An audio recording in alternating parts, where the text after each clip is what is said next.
विक्रम और बेताल की कहानी का भाग 2 है। पाप किसको लगा। काशी में प्रताप मुकुट नाम का राजा राज्य करता था। उसके वज्र मुकुट नाम का एक बेटा था। एक दिन राजकुमार दीवान के लड़के को साथ लेकर शिकार खेलने जंगल गया। घूमते घूमते उन्हें तालाब मिला। उसके पानी में कमल खिले थे और हंस किलोल कर रहे थे। किनारों पर घने पेड़ थे जिन पर पक्षी चहचहा रहे थे। दोनों मित्र वहां रुक गए और तालाब के पानी में हाथ मुंह धोकर ऊपर महादेव के मंदिर पर गए। घोड़ों को उन्होंने मंदिर के बाहर बांध दिया। वो मंदिर में दर्शन करके बाहर आए तो देखते क्या है कि तालाब के किनारे राजकुमारी अपनी सहेलियों के साथ स्नान करने आई है। दीवान का लड़का तो वहीं एक पेड़ के नीचे बैठा रहा, पर राजकुमार से ना रहा गया। वह आगे बढ़ गया। राजकुमारी ने उसकी ओर देखा तो वह उस पर मोहित हो गया। राजकुमारी भी उसकी तरफ देखती रही। फिर उसने किया क्या कि जूड़े में से कमल का फूल निकाला, कान से लगाया, दांत से कुतरा, पैर के नीचे दबाया और फिर छाती से लगा अपनी सखियों के साथ चली गई। उसके जाने पर राजकुमार निराश हो अपने मित्र के पास आया और सब हाल सुनाकर बोला, मैं इस राजकुमारी के बिना नहीं रह सकता, पर मुझे ना तो उसका नाम मालूम है और ना ही ठिकाना। वह कैसे मिलेगी। दीवान के लड़के ने कहा, राजकुमार आप इतना घबराएं नहीं, वह सब कुछ बता गई है। राजकुमार ने पूछा, कैसे। वह बोला, उसने कमल का फूल सिर से उतार कर कानों से लगाया तो उसने बताया कि मैं कर्नाटक में रहने वाली हूँ। दांत से कुतरा तो उसका मतलब था कि मैं दंत बाट राजा की बेटी हूँ। पाँव से दबाने का अर्थ था कि मेरा नाम पद्मावती है। और छाती से लगाकर उसने बताया कि तुम मेरे दिल में बस गए हो। इतना सुनना था कि राजकुमार खुशी से फूल उठा। बोला, अब मुझे कर्नाटक देश में ले चलो। दोनों मित्र वहाँ से चल दिए। घूमते फिरते सैर करते दोनों कई दिन बाद वहाँ पहुँचे। राजा के महल के पास गए तो एक बुढ़िया अपने द्वार पर बैठी चरखा काटती मिली। उसके पास जाकर दोनों घोड़ों से उतर पड़े और बोले, माई हम सौदागर हैं, हमारा सामान पीछे आ रहा है, हमें रहने को थोड़ी जगह दे दो। उनकी शक्ल सूरत देखकर और बात सुनकर बुढ़िया के मन में ममता उमड़ आई। बोली, बेटा तुम्हारा घर है, जब तक जी में आए रहो। दोनों वहीं ठहर गए। दीवान के बेटे ने उससे पूछा, माई तुम क्या करती हो, तुम्हारे घर में कौन कौन है, तुम्हारी गुजर कैसे होती है। बुढ़िया ने जवाब दिया, बेटा मेरा एक बेटा है जो राजा की चाकरी में है। मैं राजा की बेटी पद्मावती की धाय थी। बूढ़ी हो जाने से अब घर में रहती हूँ। राजा खाने पीने को दे देता है। दिन में एक बार राजकुमारी को देखने महल में जाती हूँ। राजकुमार ने बुढ़िया को कुछ धन दे दिया और कहा, माई कल तुम वहाँ जाओ तो राजकुमारी से कह देना कि जेठ सुदी पंचमी को तुम्हें तालाब पर जो राजकुमार मिला था वह आ गया है। अगले दिन जब बुढ़िया राजमहल गई तो उसने राजकुमार का संदेशा उसे दे दिया। सुनते ही राजकुमारी ने गुस्सा होकर हाथों में चंदन लगाकर उसके गाल पर तमाचा मारा और कहा, मेरे घर से निकल जा। बुढ़िया ने घर आकर सब हाल राजकुमार को कह सुनाया। राजकुमार हक्का बक्का रह गया। तब उसके मित्र ने कहा, राजकुमार आप घबराएं नहीं, उसकी बातों को समझें। उसने देसों उंगलियां सफ़ेद चंदन में उसने दसों उंगलियां सफ़ेद चंदन में मारी। इससे उसका मतलब यह है कि अभी 10 रोज चांदनी के हैं। उनके बीतने पर मैं अंधेरी रात में मिलूंगी। 10 दिन के बाद बुढ़िया ने फिर राजकुमारी को खबर दी तो इस बार उसने केसर के रंग में 3 उंगलियां डुबोकर उसके मुंह पर मारी और कहा, भाग यहाँ से। बुढ़िया ने आकर सारी बात सुना दी। राजकुमार शोक से व्याकुल हो गया। दीवान के लड़के ने समझाया, इसमें हैरान होने की क्या बात है। उसने कहा है कि मुझे मासिक धर्म हो रहा है, 3 दिन और ठहरो। दिन बीत 3 दिन बीतने पर बुढ़िया फिर वहां पहुंची।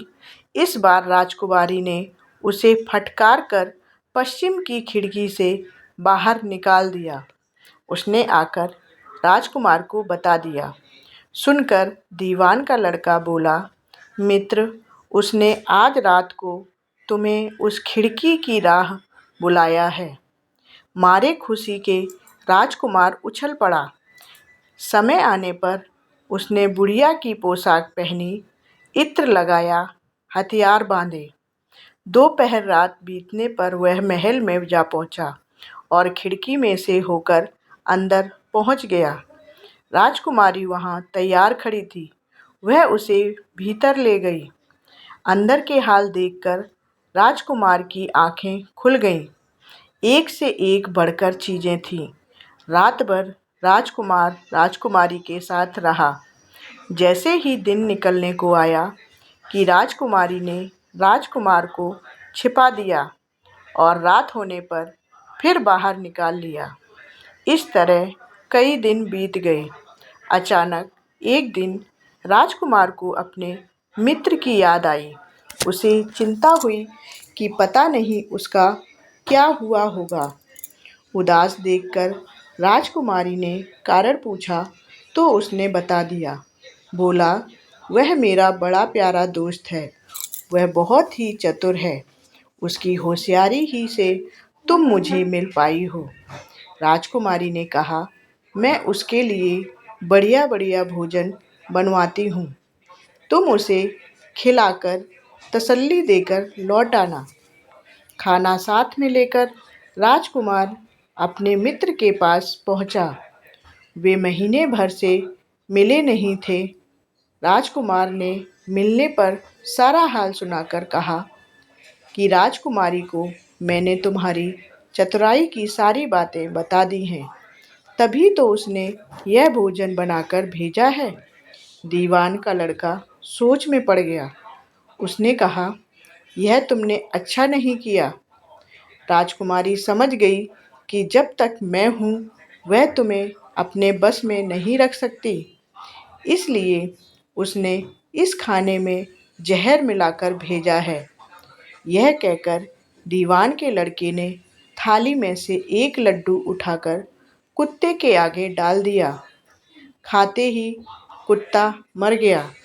राजकुमार को बड़ा बुरा लगा। उसने कहा, ऐसी स्त्री से भगवान बचाए। मैं अब उसके पास नहीं जाऊंगा। दीवान का बेटा बोला, नहीं, अब ऐसा उपाय करना चाहिए जिससे हम उसे घर ले चलें।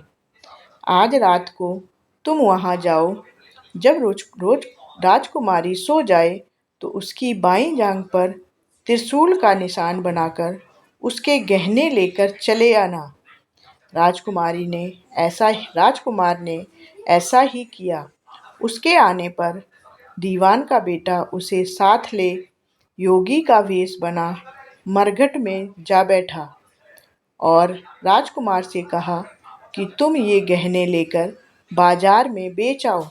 कोई पकड़े तो यह कह देना कि मेरे गुरु के पास चलो और उसे यहाँ ले आना। राजकुमार गहने लेकर शहर गया और महल के पास एक सुनार को उन्हें दिखाया।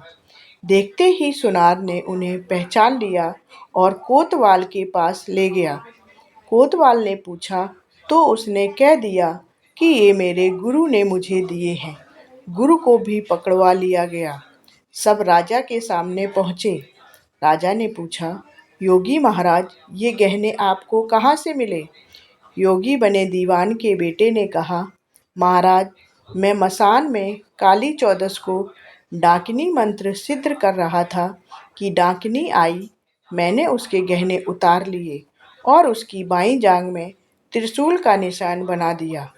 इतना सुनकर राजा महल में गया और उसने रानी से कहा कि पद्मावती की बाईं जांघ पर देखो कि त्रिशूल का निशान तो नहीं है। रानी ने देखा तो था वह निशान। राजा को बड़ा दुख हुआ। बाहर आकर वह योगी को एक ओर ले जाकर बोला, महाराज, धर्मशास्त्र में खोटी स्त्रियों के लिए क्या दंड है? योगी ने जवाब दिया, राजन, ब्राह्मण, गौ, स्त्री, लड़का और अपने आश्रय में रहने वाले से कोई खोटा काम हो जाए तो उसे देश निकाला दे देना चाहिए। यह सुनकर राजा ने पद्मावती को डोली में बिठाकर जंगल में छुड़वा दिया। राजकुमार और दीवान का बेटा तो ताक में बैठे ही थे। राजकुमारी को अकेली पाकर साथ ले अपने नगर में लौट आई और आनंद से रहने लगे।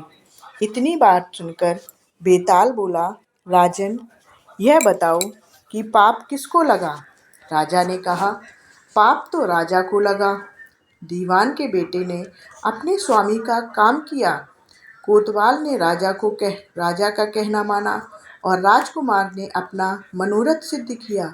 राजा ने पाप किया जो बिना विचारे उसे देश निकाला दे दिया। राजा का इतना कहना था कि बेताल फिर उसी पेड़ पर जा लटका। राजा वापस गया और बेताल को लेकर चल दिया। बेताल बोला, राजन सुनो, एक कहानी और सुनाता हूँ। इसी के साथ ये हमारी कहानी ख़त्म हुई। विक्रम और बेताल की कहानियों को जानने के लिए हमारे चैनल को सब्सक्राइब कर लें और हमारे साथ बने रहें। धन्यवाद।